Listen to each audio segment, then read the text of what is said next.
Good morning everyone. मैं पंकज वैष्णव एक बार फिर से आप सभी का क्रेजी जीके ट्रिक के डेली करंट अफेयर की सीरीज में स्वागत करता हूं। आज के सेशन में हम 10 फरवरी के सभी करंट अफेयर को यहां पर डिटेल में डिस्कस करेंगे। एक एक फैक्ट, एक एक क्वेश्चन को ध्यान से सुनिए, रिलैक्स होकर पूरा सेशन देखिएगा, बहुत ही इंपॉर्टेंट है। और पीडीएफ क्रेजी जीके ट्रिक के एप्लीकेशन से ले लीजिए, चेकआउट कीजिए एप्लीकेशन को। काफी सारा एग्जाम ओरिएंटेड कोर्सेस आपको वहां पर देखने को मिल जाएंगे, तो वहां से आप free of cost daily current affair की पीडीएफ को भी कलेक्ट कर सकते हैं। सबसे पहला इंपॉर्टेंट क्वेश्चन देखिए 10 फरवरी के करंट अफेयर का।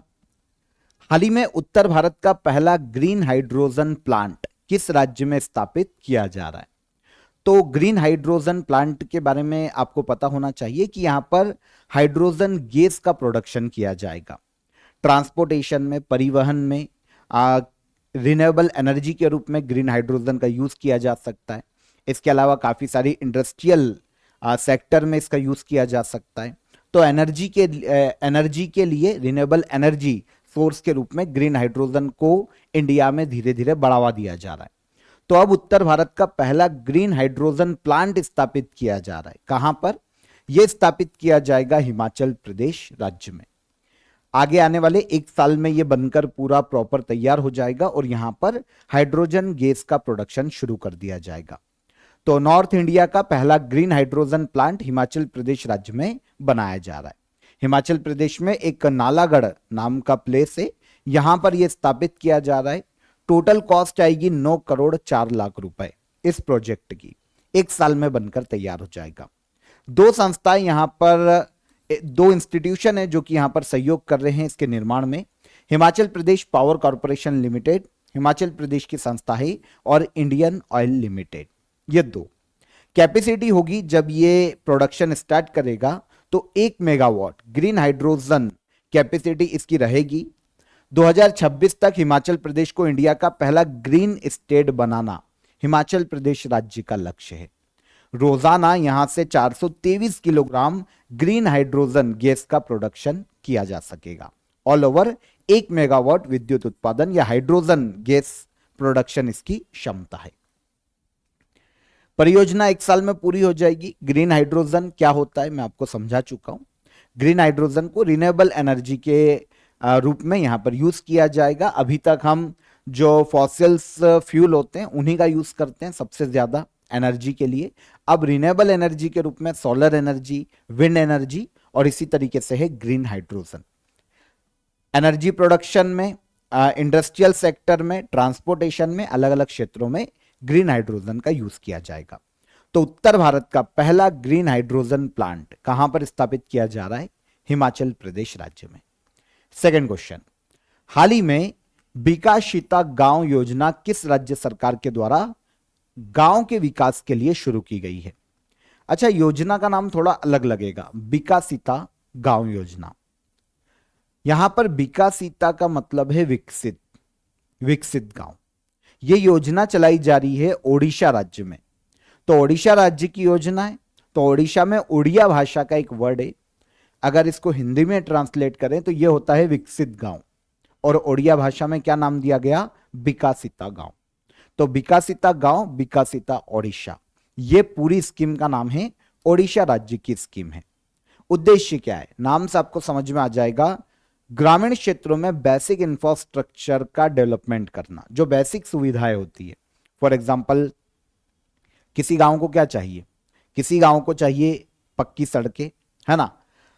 इसके अलावा जो नॉर्मली अगर हम देखें तो इंटरनेट सर्विस अगर प्रोवाइड कर पाएं तो, सड़कें चाहिए, बेसिक चीजें हैं, है ना।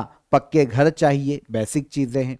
तो इस तरीके से जो बेसिक चीजें हैं किसी भी गांव में वो प्रोवाइड करना, बेसिक स्ट्रक्चर का निर्माण करना, गांव को विकसित गांव की श्रेणी में लेके आना, यही उद्देश्य है विकासिता गांव, विकासिता ओडिशा योजना को लॉन्च किए जाने का।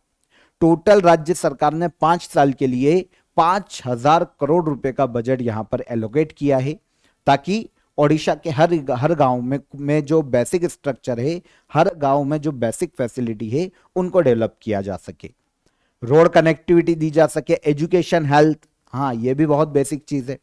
हेल्थ सेक्टर को, हेल्थ की चीजें वहां पर, अस्पताल हो अच्छे, क्लिनिक्स हो, है ना, हेल्थ इक्विपमेंट अच्छी क्वालिटी के हों, इसके अलावा बेसिक एजुकेशन गांव में दी जा सके, तो इस तरीके से बेसिक इंफ्रास्ट्रक्चर को डेवलप करना और किसी भी गांव को विकसित करना, यह उद्देश्य विकासिता गांव विकासिता ओडिशा स्कीम का। किस राज्य ने इसे लॉन्च किया है? तो इसे लॉन्च किया है ओडिशा सरकार ने। और बजट कितना एलोकेट किया गया 5 वर्षों के लिए? 5,000 करोड़ रुपए। आगे बढ़ने से पहले ऑफर ऑफ द डे आपको बता देता हूं। तो आप सभी के लिए यहां पर देखिए इंटरनेशनल रिलेशंस, स्पेशली जो सिविल सर्विसेज की तैयारी कर रहे हैं ना, उनके लिए काफी इंपॉर्टेंट है। यहां पर इंटरनेशनल रिलेशंस के बारे में, आपकी फॉरेन पॉलिसी के बारे में, और वर्तमान में जो कॉन्फ्लिक्ट चल रहे हैं देशों के मध्य में या इंडिया के किसी देश के साथ, वो सभी आपको यहां पर समझने को मिलने वाला है।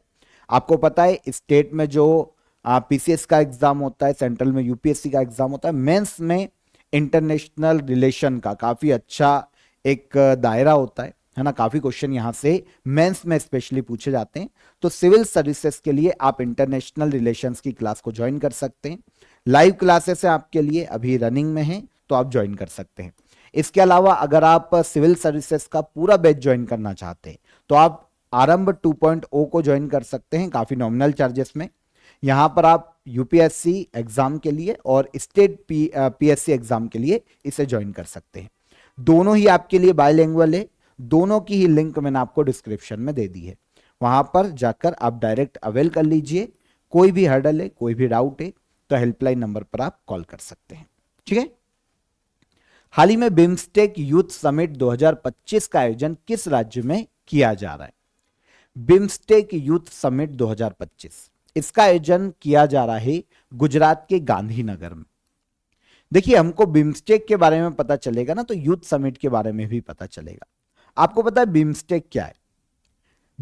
बंगाल की खाड़ी के आसपास के 7 देशों का एक संगठन है जो आपस में मिलकर आपसी शांति बनाए रखने के लिए, ट्रेड में सहयोग करने के लिए या आपस में मिलकर काम करते हैं। तो बंगाल की खाड़ी के आसपास के 7 देशों का एक संगठन है जिसे कहा जाता है बिम्स्टेक। अब बिम्स्टेक यूथ समिट 2025 का आयोजन किया जा रहा है गुजरात के गांधीनगर में। 7 तारीख को यह शुरू हुआ था और 11 फरवरी तक इसका आयोजन किया जाएगा। ठीक है। 7 देशों के, क्योंकि 7 कंट्रीज बिम्स्टेक की वर्तमान में मेंबर कंट्रीज हैं, तो इनके 70 युवा प्रतिनिधि रिप्रेजेंटेटिव यहां पर पार्टिसिपेट करेंगे। देखिए, जो यूथ लीडरशिप है उसको आगे लेकर आना, उसको सशक्त बनाना। यूनाइटेड नेशन जो सस्टेनेबल डेवलपमेंट गोल्स है ना 2030 को पूरा करने के लिए यूथ पावर के योगदान को कैसे बढ़ाया जा सकता है, यूनाइटेड नेशन का सस्टेनेबल डेवलपमेंट गोल से 2030 तक पूरा करने का उसको लक्ष्य। तो अगर उसको पूरा करना है ना, तो जो यंग जनरेशन है उसको साथ में लाना जरूरी, उनकी पावर का यूज किया जाना चाहिए। तो उन्हीं यूथ के योगदान को बढ़ावा देना और यूथ लीडरशिप को आगे बढ़ाना, उन्हें सशक्त करना, स्ट्रांग करना। इस मुद्दे पर इन फ्यूचर में क्या हर्डल्स आ सकते हैं, क्या प्रॉब्लम्स हो सकती है, देशों के मध्य में सहयोग कैसे बनाए रखा जा सकेगा, इन सभी मुद्दों पर चर्चा की जाती है। तो यह है बिम्स्टेक यूथ समिट, है ना। युवाओं को आगे बढ़ाना, उनको प्रेरित करना। 2025 में जो सम्मेलन आयोजित हो रहा है उसकी थीम की बात करें तो youth as a bridge for intra BIMSTEC exchange या इंटर बिम्स्टेक एक्सचेंज, इसको नाम दिया गया है पर्टिकुलर इस थीम को इंटरनेशनल बिम्स्टेक एक्सचेंज के रूप में। तो 7 से लेकर 11 फरवरी 2025 तक इसका आयोजन किया जा रहा है गुजरात के गांधीनगर में। पीएम मोदी की एक पहल है इंडिया में, जो यूथ है उनको आगे बढ़ाने के लिए, उनके अंदर स्किल डेवलपमेंट को बढ़ाना और इसके अलावा एजुकेशन को बढ़ावा देने के लिए एक प्लेटफॉर्म है जिसका नाम है माय भारत, उसको भी यहां पर प्रस्तुत किया गया है। क्योंकि इंडिया में जो माय भारत पोर्टल लॉन्च किया गया उसका उद्देश्य है कि इंडिया में युवाओं को सशक्त बनाया जा सके, तो इसको भी यहां पर प्रस्तुत किया गया है। क्योंकि बिम्स्टेक यूथ समिट युवाओं के लिए ही है, यूथ को कैसे सशक्त बनाया जाए इसी मुद्दे पर। तो आयोजन कहां पर? गुजरात के गांधीनगर में। अब देखिए बिम्स्टेक, इसका फुल फॉर्म समझेंगे तो और ज्यादा अच्छा क्लियर होगा। Bay of Bengal initiative for multi sectoral technical and economic cooperation, है ना। बंगाल की खाड़ी के आसपास के देशों में अलग अलग sector, multi sectoral technical and economic corporation को लेकर यह पूरी संस्थान काम करती है। 7 सदस्य देश है बिम्स्टेक की स्थापना हुई थी 6 जून 1997 में। हेडक्वार्टर बांग्लादेश के ढाका में देखने को मिलता है। मेंबर कंट्रीज 7 हैं, कौन कौन? बांग्लादेश, भूटान, इंडिया, म्यांमार, नेपाल और श्रीलंका और थाईलैंड। वर्तमान में करंट प्रेसिडेंट की बात करें तो ये थाईलैंड है मार्च 2022 से। करंट सेक्रेटरी जनरल की बात करें तो ये इंडिया है 2023 से। पहला समिट आयोजित किया गया था बिम्स्टेक का 2004 में थाईलैंड के बैंकॉक में, और लास्ट समिट आयोजित किया गया था 2022 में श्रीलंका में। 2024 में इंडिया में फर्स्ट बिम्स्टेक बिजनेस समिट का भी आयोजन किया जा चुका है। पहली समिट है बिम्स्टेक बिजनेस समिट, आयोजन हुआ था 2024 में इंडिया में। तो यह भी एक इंपॉर्टेंट फैक्ट है। और अभी बिम्स्टेक यूथ समिट आयोजित की गई है 2025 में। कहां आयोजित की जा रही है? गुजरात के गांधीनगर में। यहां पर एक कम्युनिटी से हमारा क्वेश्चन है, बहुत ही फेमस, अभी सुर्खियों में भी काफी है, कोडावा कम्युनिटी। तो क्वेश्चन हमारा यही है कि भैया अभी ये जो चर्चा में है कोडावा कम्युनिटी किस राज्य से संबंधित है? तो पहले आंसर लेंगे, फिर जानेंगे कि भाई इतनी इंपॉर्टेंट क्यों है या अभी सुर्खियों में क्यों है। तो आंसर हो जाता है कर्नाटक, कर्नाटका या कर्नाटक। कोडावा कम्युनिटी हमें कर्नाटका में देखने को मिलती है। अभी क्या हुआ कि ये कम्युनिटी के लोग एक मंदिर जा रहे थे, कर्नाटका में एक मंदिर, उस मंदिर का नाम है कट्टेमाड़ महामृत्युंजय टेम्पल। ठीक है, कट्टेमाड़ महामृत्युंजय टेम्पल। अब जब कोडावा कम्युनिटी इस मंदिर में गई तो एक अदर कम्युनिटी ने इनको रोक दिया, क्योंकि इनका जो पारंपरिक पहनावा है ना कम्युनिटी का, उसके कारण इनको रोक दिया गया, एक दूसरी कम्युनिटी के कारण। तो कोडावा कम्युनिटी यहां पर भड़क जाती है और पूरे राज्य में कोडावा कम्युनिटी के लोग प्रोटेस्ट करते हैं और एक यात्रा निकालते हैं, 82 किलोमीटर की पैदल यात्रा। ठीक है सर, ये तो हो गया विरोध। अब उसके बाद क्या? अब यहां पर कोडावा कम्युनिटी डिमांड कर रही है कि भैया हमारे कल्चर को या हमारी जो लैंग्वेज है उसको आप संवैधानिक दर्जा दो, हमारे प्रोटेक्शन को आप संवैधानिक दर्जा दो। सेंट्रल गवर्नमेंट से भी डिमांड कर रही है और साथ ही साथ स्टेट गवर्नमेंट से भी डिमांड कर रही है कोडावा कम्युनिटी कि हमको अलग से राइट्स चाहिए। ठीक है, एक तो हमारे ट्रेडिशन को, हमारे कल्चर को, हमारे आइडेंटिटी को संवैधानिक दर्जा चाहिए, संविधान में शामिल करो, अलग से प्रावधान करो हमारे लिए कि कोडावा कम्युनिटी के लिए इंडियन कॉन्स्टिट्यूशन में अलग से प्रावधान। एक में बहुत ही इंटरेस्टिंग आपको इनके बारे में एक जो प्रावधान है ना, वो आप सुन के चौंक जाएंगे, बताऊंगा मैं आपको अभी। पूरे इंडिया में केवल एक ही कम्युनिटी है जिसके लिए वो प्रावधान है, अभी मैं बताऊंगा आपको। पहले ये सुनो कि इंडियन कॉन्स्टिट्यूशन में अलग से कोडावा कम्युनिटी डिमांड कर रही है कि भैया हमारे कल्चर को, वैसे इंडियन कॉन्स्टिट्यूशन देता है ना, राइट सबको देता है, आर्टिकल 29, 13, अगर हम 30 को पढ़ें तो माइनॉरिटीज को बहुत सारे राइट्स हैं, है ना, SC ST को काफी सारे राइट्स देखने को मिलते हैं इंडियन कॉन्स्टिट्यूशन के अलग अलग प्रावधान। अब यहां पर कोडावा कम्युनिटी का कहना है हमारा नाम मेंशन करके हमको सारे राइट्स दो, कल्चरल ट्रेडिशन और हमारी आइडेंटिटी को संवैधानिक दर्जा दो। सही है, राज्य में राजनीतिक आरक्षण दो, देश में राजनीतिक आरक्षण दो, हमारी कम्युनिटी को सीटें हमारे लिए अलग से रिजर्व करो, और इसके अलावा हमारी जो लैंग्वेज है ना कोडावा लैंग्वेज, उसको आप ऑफिशियल स्टेटस दो, मतलब दर्जा दो ऑफिशियल लैंग्वेज का इंडियन कॉन्स्टिट्यूशन के 8th शेड्यूल में।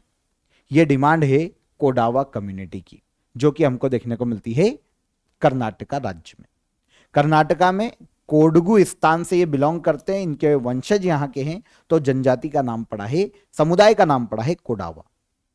भाषा कोडवा लैंग्वेज ये बोलती है, द्रविड़ परिवार से संबंधित है, द्रविडियन मूल की।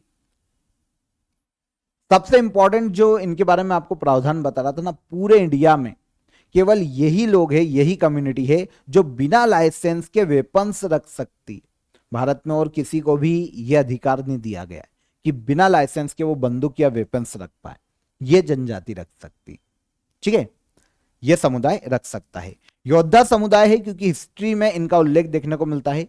मैसूर स्टेट और ब्रिटिश राज के दौरान भी सैन्य सेवाओं में इनकी सक्रियता देखी गई है कोडावा समुदाय की। तो अब इनकी डिमांड है कि हमको अलग से प्रोटेक्शन दिया जाना चाहिए। इसके लिए पूरे कर्नाटका में 82 किलोमीटर की यात्रा भी निकाली, पदयात्रा, और प्रोटेस्ट भी काफी किए जा रहे।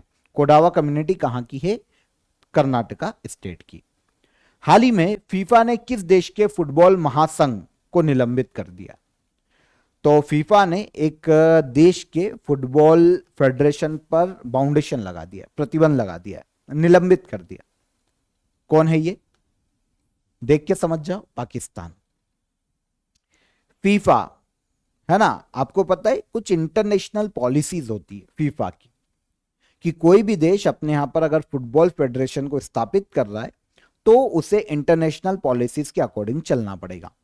अब फीफा ने पाकिस्तान का जो पाकिस्तान फुटबॉल फेडरेशन है उनसे कहा था कि भैया आप 15 फरवरी तक अपने कॉन्स्टिट्यूशन में अमेंडमेंट करो, जो आपका पाकिस्तान फुटबॉल फेडरेशन का जो कानून है ना, आपके नियम, उसको बदलो, और जो पाकिस्तान फुटबॉल फेडरेशन के अध्यक्ष की नियुक्ति की प्रोसीजर है ना, उसको बदलो, वो ट्रांसपेरेंट नहीं। तो पाकिस्तान फुटबॉल फेडरेशन ने मना कर दिया, खारिज कर दिया कि भाई हम तो नहीं करें। तो फीफा ने बोला ठीक है मत करो, लो निलंबित, खत्म। अब क्या होगा?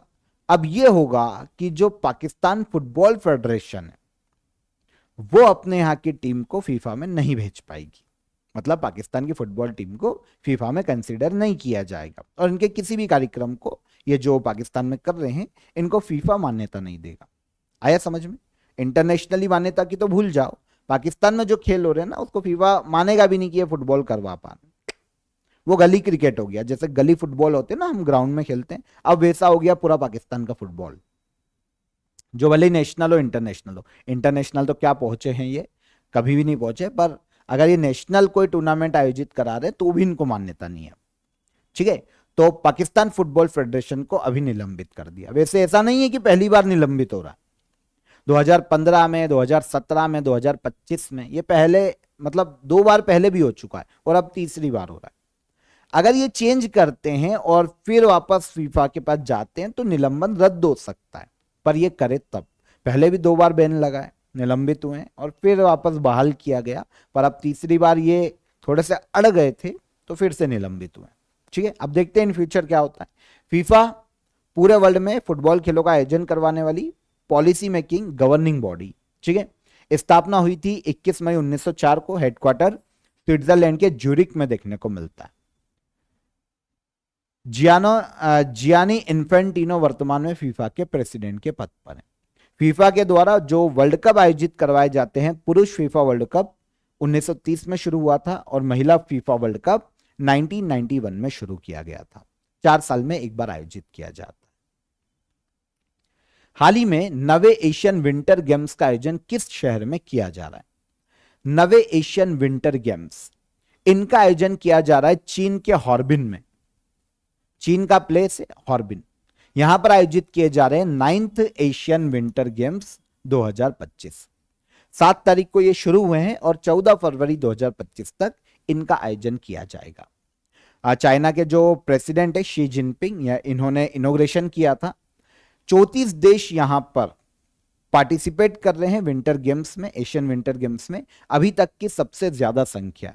और यहां पर एथलीट्स की संख्या की बात करें तो ये 1200 प्लस है। जापान में सपोरो, जो जापान का प्लेस है, 2017 में यहां पर जो एशियन विंटर गेम्स आयोजित किए गए थे वहां पर केवल 1147, यह हाईएस्ट संख्या थी अभी तक।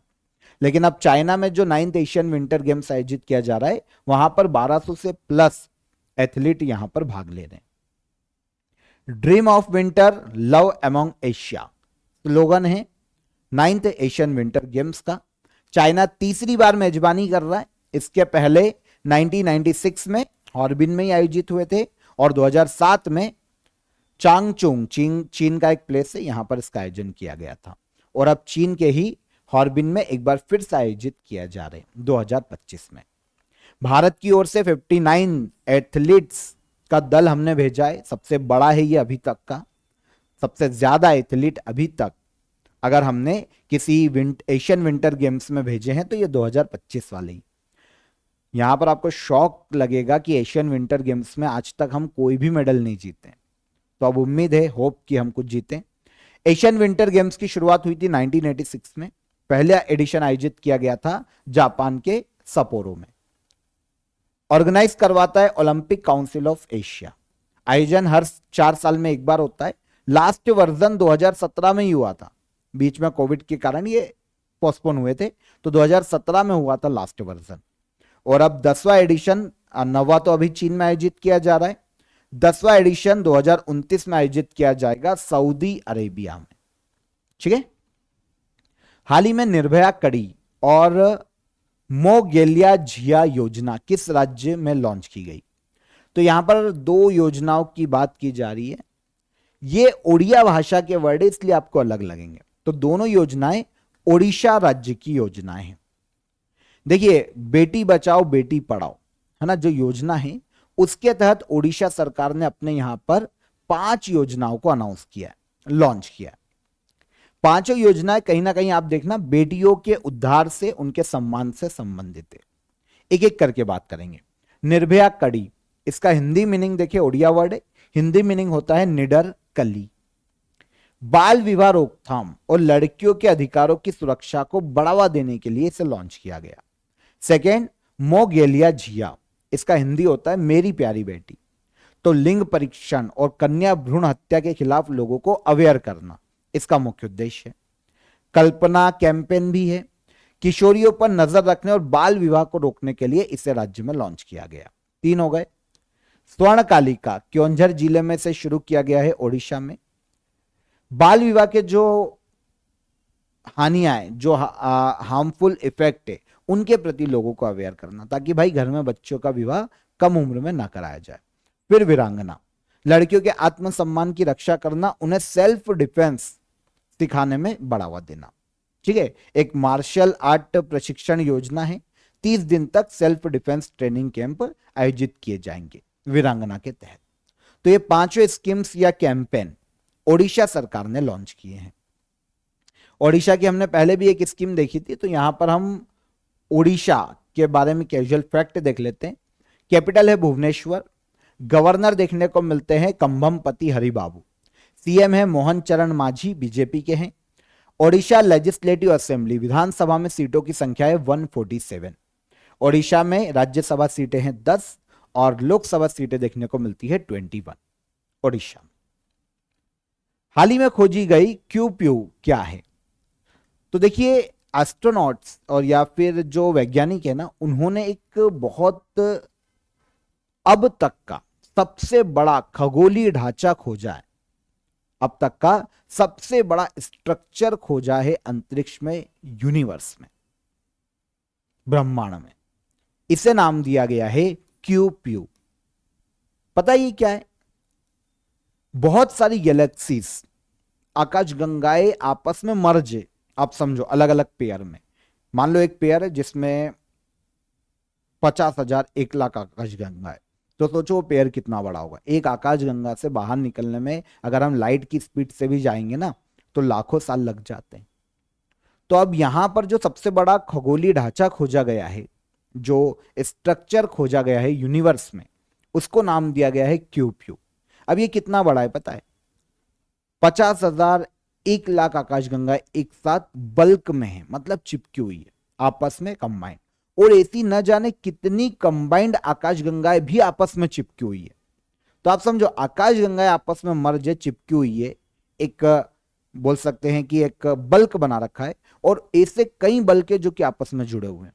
तो ये कितना बड़ा एक ढांचा खोजा गया है, ब्रह्मांड का अब तक का सबसे बड़ा खगोलीय ढांचा, और इसको नाम दिया गया है क्यूप्यू। तो अगर इसका साइज देखें ना, तो 1.3 अरब प्रकाश वर्ष है। आपको पता है लाइट जो प्रकाश वर्ष है ना, दूरी को मापने की इकाई है ना, लाइट ईयर के रूप में मापा जाता है। मतलब कितनी बड़ी है, तो एक लाइट को उससे एक सिरे से दूसरे सिरे निकलने में या पहुंचने में कितना टाइम लगेगा, उस आधार पर इसे मापा जाता है। तो इसका अगर साइज देखें तो 1.3 अरब प्रकाश वर्ष इसका साइज है, अगर लाइट की स्पीड से चले तो। खोज का जो नेतृत्व है वो एक एस्ट्रोनॉमर ने किया है, जर्मनी के हैं हंस बोरिंगर। ये जर्मनी के एस्ट्रोनॉट है, इन्होंने खोजी है इस सबसे बड़े आकाशीय पिंड को, जिसे क्यूप्यू नाम दिया गया है। ठीक है। अब तक का ज्ञात सबसे लंबा स्ट्रक्चर है। हमारी जो मिल्की वे आकाशगंगा, उससे 13,000 गुना बड़ा है, 13,000 गुना बड़ा। ठीक है। तो इसको नाम दिया गया है क्यूप्यू, सबसे बड़ा अंतरिक्ष का खगोलीय पिंड या ढांचा अभी तक। प्रकाश वर्ष दूरी को नापने की इकाई है, यह उस दूरी को बताता है जिसे लाइट एक वर्ष में तय कर लेगी, तो उस आधार पर इसे मापा गया है। लाइट की स्पीड कितनी होती है? लगभग 2,99,792 किलोमीटर पर सेकेंड, ये लाइट की स्पीड। अब इस आकाश जो हमें खगोलीय पिंड मिला है उसकी आप देखो कितना बड़ा है, 1.3 अरब प्रकाश वर्ष। अगर लाइट इस स्पीड में जाएगी ना तो ये इतना बड़ा, ठीक है, सबसे बड़ा खगोलीय पिंड। नाम क्या दिया गया? तो इसे नाम दिया गया है क्यूप्यू। देखिए मिल्की वे के सबसे करीब अगर गैलेक्सी देखें हम हमारी मिल्की वे से, तो एड्रोमेडा आकाशगंगा हमारी आकाशगंगा से सबसे निकट है, और हमारी आकाशगंगा से सबसे पास का तारा देखे तो ये प्रोक्सिमा सेंचुरी है। ज्योग्राफी में ये टर्म है और ये काफी पूछे जाते हैं। आगे बढ़ेंगे। हाल ही में चर्चा में रहा पिनाका क्या है? पिनाका की बात करें तो मल्टीपल लॉन्च रॉकेट सिस्टम है। आपने देखा होगा मूवीज वगैरह में एक टैंक जैसी संरचना होती है, एक डब्बा जैसा रहता है और उसमें बहुत सारे रॉकेट लगे होते हैं और वो रॉकेट एक एक करके उस डब्बे में से छोड़े जाते हैं। जब रॉकेट छूटता है तो वो डब्बा हिलता है ना। तो वो एक लॉन्च सिस्टम है, जिस डब्बे की हम बात कर रहे हैं वो एक मल्टीपल लॉन्च रॉकेट सिस्टम है और इसका नाम है क्या? इसका नाम है पिनाका। ठीक है, अभी ये सुर्खियों में क्यों है पिनाका? अगर हम इसकी बात करें तो जो देखो यहां पर आपको दिखेगा ये डब्बे जैसा है ना, एक एक करके यहां से रॉकेट छोड़े जाते हैं। हाल ही में मिनिस्ट्री ऑफ डिफेंस ने Pinaka multiple launch rocket system के लिए 10,147 करोड़ रुपए का समझौता किया है। ये जो समझौता है ना रॉकेट के लिए, जो पिनाका लॉन्च रॉकेट सिस्टम में लगाए जाएंगे, मल्टीपल लॉन्च रॉकेट सिस्टम में लगाए जाएंगे, तो रॉकेट के लिए समझौता हुआ है ना, जो पिनाका में यूज किए जाएंगे। समझौता हुआ है इकोनॉमिक एक्सप्लोसिव लिमिटेड, इसके अलावा एक बीएल इंडिया की कंपनी है, तो ऐसी 2-3 कंपनियों के साथ ये समझौता है, एमआईएल इनके साथ समझौता है। तो टोटल समझौता है 10,147 करोड़ रुपए का। Pinaka multiple launch rocket system Pinaka के लिए रॉकेट खरीदे जाएंगे जो हमारी डिफेंस मिनिस्ट्री है उसके द्वारा। तो पिनाका की बात करें तो डीआरडीओ ने से विकसित किया था, मल्टीपल लॉन्च रॉकेट सिस्टम है और रेंज है 800 किलोमीटर तक। 800 किलोमीटर तक ये नष्ट कर सकता है किसी भी एक ऑब्जेक्ट को। हाल ही में इंडो तिब्बतन बॉर्डर पुलिस ने नया कंपनी ऑपरेटिव बेस कहां स्थापित किया है? तो आईटीबीपी की यहां पर बात हो रही है, इंडो तिब्बतन बॉर्डर पुलिस। इसने हाल ही में अपना नया ऑपरेटिंग बेस स्थापित किया है भारत के छत्तीसगढ़ राज्य में। अब आप बोलोगे सर आईटीबीपी ने छत्तीसगढ़ में अपना ऑपरेटिव बेस क्यों स्थापित किया? तो आपको पता है छत्तीसगढ़ में नक्सलाइट बहुत बड़ी प्रॉब्लम है, तो नक्सल अफेक्टेड एरिया में सिक्योरिटी को स्ट्रॉन्ग करना आईटीबीपी के द्वारा अपने ऑपरेटिंग बेस को स्थापित किए जाने का मुख्य उद्देश्य। छत्तीसगढ़ के कुटुल क्षेत्र में इसे स्थापित किया गया है आईटीबीपी के द्वारा। इंडो तिब्बतन बॉर्डर पुलिस के नाम से इसे जाना जाता है, Indo Tibetan border police ITBP. इसकी स्थापना देखिए इंडो चाइना युद्ध के बाद की गई थी 1962 में, ताकि हमारी इंडो और चाइना की जो बॉर्डर है इंडिया और चाइना की ऑलमोस्ट 3488 किलोमीटर, इस सेक्टर की सुरक्षा के लिए हमने ये बल बनाया था आईटीबीपी। 1962 में स्थापना की गई, हेडक्वार्टर है नई दिल्ली में। मिनिस्ट्री ऑफ होम अफेयर्स के अंतर्गत आईटीबीपी काम करता है और वर्तमान में आईटीबीपी के डायरेक्टर जनरल है राहुल रजगोत्रा। ठीक है, तो ये हो गए हमारे आईटीबीपी की डिटेल। तो यहां पर 10 फरवरी के सभी करंट अफेयर हमने डिटेल में डिस्कस किए। एक एक क्वेश्चन को, एक एक फैक्ट को हमने बहुत ही डिटेल में समझने की कोशिश की। अब हम चलेंगे लास्ट डे के करंट अफेयर के रिवीजन पर।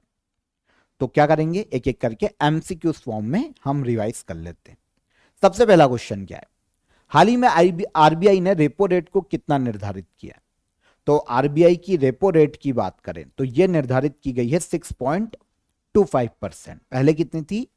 6.50%, यह पहले थी, और अब नई कितनी है? 6.25%। हाल ही में किस देश ने माउंट एवरेस्ट और अन्य 8,000 मीटर ऊंचे पहाड़ों पर सोलो पर्वतारोहण पर प्रतिबंध लगाया? तो यह देश हो जाएगा नेपाल, क्योंकि माउंट एवरेस्ट कहां है? नेपाल में। हाल ही में फीस्ट 2025 सॉफ्टवेयर किसके द्वारा लॉन्च किया गया? तो इसे लॉन्च करने का श्रेय दिया जाता है इसरो को। हाल ही में जारी रिपोर्ट के अनुसार भारत की विश्व मोबाइल निर्माण में कौन सी रैंक है? तो मोबाइल मैन्युफैक्चरिंग में इंडिया की रैंक है चाइना के बाद दूसरी। हाल ही में शतावरी फॉर बेटर हेल्थ अभियान किस मंत्रालय के द्वारा लॉन्च किया गया है? तो ये शतावरी फॉर बेटर हेल्थ इसे लॉन्च किया है मिनिस्ट्री ऑफ आयुष ने। हाल ही में किस भारतीय कंपनी ने अपना नाम बदलकर इटर्नल कर लिया है? तो यह कंपनी कौन हो जाती है? जोमेटो। हाल ही में AI enabled national consumer helpline किसके द्वारा शुरू की गई है? तो इस हेल्पलाइन को शुरू किया है मिनिस्ट्री ऑफ कंज्यूमर अफेयर ने। Answer B. आगे आइए। हाल ही में डब्ल्यूएचओ ने पहली बार इबोला वैक्सीन का ट्रायल किस देश में शुरू किया है? तो इबोला वैक्सीन का ट्रायल शुरू किया है डब्ल्यूएचओ ने युगांडा, अफ्रीकी देश। हाल ही में ministry of petroleum and natural gas के निर्देशक के रूप में किसे नियुक्त किया गया? तो सागर सिंह कालसी। और लास्ट क्वेश्चन क्या था हमारा? हाल ही में ministry of new and renewable energy द्वारा जारी डेटा के अनुसार भारत ने कितनी सौर ऊर्जा कैपेसिटी हासिल कर ली है? तो यह कैपेसिटी हमने हासिल की है 100 गीगावाट की 2025 में। ठीक है, ये सारे क्वेश्चन कल के सेशन में हमने डिटेल में समझे थे। अब हम बात कर लेते हैं लास्ट डे के करंट अफेयर के क्वेश्चन को। जो क्वेश्चन ऑफ द डे थे उनका आंसर ले लेते हैं। किस दिवस को नीरज चोपड़ा के स्वर्ण पदक जीतने की उपलब्धि से जोड़ा जाता है? तो नेशनल जेवलिन डे 7 अगस्त को है। नीरज चोपड़ा ने टोक्यो ओलंपिक में गोल्ड जीता था इस दिन। मीर कासिम का नाम भारत के किस युद्ध से संबंधित है? तो मीर कासिम का नाम संबंधित है बैटल ऑफ बक्सर, बक्सर के युद्ध से। भारत का कौन सा राज्य भूटान और बांग्लादेश दोनों देशों के साथ बाउंड्री साझा करता है? तो ये हमारा भारतीय राज्य हो जाता है कौन? असम। भूटान के साथ भी बाउंड्री लगती है और बांग्लादेश के साथ भी इसकी बाउंड्री लगती है। अब आज के question of the day computer से क्वेश्चन है, आइए देखिए आंसर कीजिएगा। एक इकोनॉमी से भी है। CRR का पूर्ण रूप क्या है? कंप्यूटर में CPU के 3 घटक कौन कौन से होते हैं? कंप्यूटर शब्दावली में रोम का पूर्ण रूप क्या है? तो ये 3 क्वेश्चन है हमारे, आंसर कीजिएगा कमेंट बॉक्स में ध्यान से। सेशन कैसा लगा ये भी बताइए। सेशन पसंद आया हो तो वीडियो को लाइक और शेयर कर दीजिएगा। चैनल पर पहली बार आए हैं तो चैनल को सब्सक्राइब कर लीजिए। फिर मुलाकात करेंगे नेक्स्ट डे के करंट अफेयर में। तब तक अपना ख्याल रखिएगा। जय हिंद, जय भारत।